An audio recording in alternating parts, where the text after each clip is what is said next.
Hi అండి అందరికీ welcome to the story time for November.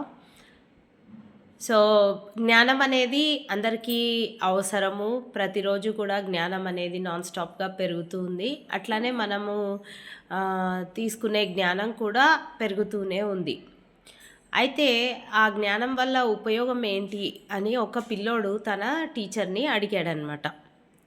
ఆ టీచర్కి ఏం చెప్పాలో తెలియలేదు. అయితే ఒకరోజు వాళ్ళు ఇద్దరు కూడా నది ఒడ్డున నడుస్తూ ఉంటే ఒక జాలీ కనపడింది. ఆ జాలీ కనపడితే ఆ జాలీ చూపించి దీంట్లో నాకు వాటర్ తీసుకురా అని చెప్పారనమాట గురువుగారు. అతనికి చూసి ఆశ్చర్యం వేసింది. అరే జాలీలో వాటర్ తేయడం ఏంటి, ఎలా నిలబడుతుంది అనే డౌట్ వచ్చింది. అయితే గురువుగారు చెప్పారు కాబట్టి దాంట్లో ఏదో ఒక మర్మం ఉంటుందని చెప్పేసి జాలీని తీసుకొని నదిలోకి వెళ్ళి దాంట్లో ఎంత పట్టగలిగితే అంత పట్ట వాటర్ తీసుకొచ్చి తనకి ఇవ్వడానికి ప్రయత్నించాడనమాట.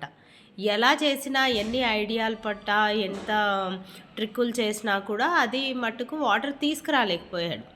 అట్లా పలుమార్లు చేసిన తర్వాత ఇంకా విసుగు పుట్టేసి ఆ స్ట్రెయినర్ ఆ జాలీని గురువుగారి పాదాల దగ్గర పెట్టేసి నా వల్ల కావట్లేదు గురువుగారు, నన్ను క్షమించండి, ఇది అస్సలు చేయలేను అనేసి అన్నాడనమాట.